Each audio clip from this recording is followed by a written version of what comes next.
મહારાષ્ટ્રમાં મુગલ શાસક ઔરંગઝેબને લઈને વિવાદ ઊભો થયો છે. શિવસેનાના વડા અને નાયબ મુખ્યમંત્રી એકનાથ શિંદેએ સમાજવાદી પાર્ટીના મુંબઈ પ્રમુખ અને ધારાસભ્ય અબુ આઝમી પર ઔરંગઝેબના વખાણ કરવા બદલ વળતો પ્રહાર કર્યો છે. આ ઉપરાંત તેની સામે મહારાષ્ટ્રના થાણેમાં ફરિયાદ નોંધાઈ છે. ત્યારે આ નિવેદનને લઈ ગુજરાત પ્રદેશ શિવસેના દ્વારા ધારાસભ્ય અબુ આઝમીનો વિરોધ કર્યો છે.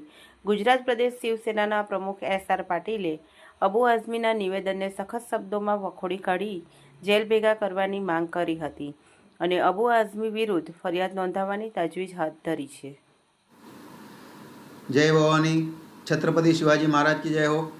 मैं एस.आर. पाटिल, शिवसेना गुजरात प्रदेश प्रमुख। આપણે સર્વને કહેવા માગું છું કે જે મહારાષ્ટ્રમાં સમાજવાદી પાર્ટીના એમએલએ આબુ આઝમીએ જે રાષ્ટ્રપુરુષોને વિરોધમાં જે વાંધાજનક બયાન આપ્યું છે તે બદલ હું એમને કહેવા માગું છું અને મહારાષ્ટ્ર સરકારને અને ભારત સરકારને કહેવા માગું છું કે આવા આબુ આઝમી જેવા અસામાજિક તત્વો પર દેશદ્રોહનો ગુનો લગાવીને અને જેલમાં નાખવાની જરૂર છે.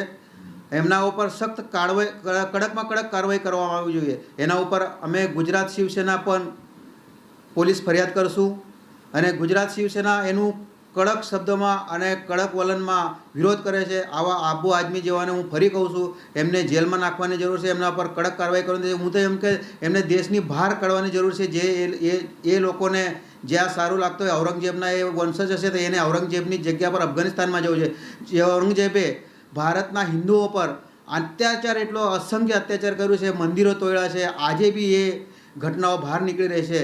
છતાં પણ આવા અસામાજિક તત્વો જો દેશની અંદર જાતિવાદ ફેલાવે છે એવા ઉપર કડક કાર્યવાહી કરીને એને દેશ નિકાલા કરીને એને દેશદ્રોહનો ગૃહ લગાવવું છે. એનો તો વોટિંગ રાઇટ્સ બી લઈ લેવું છે.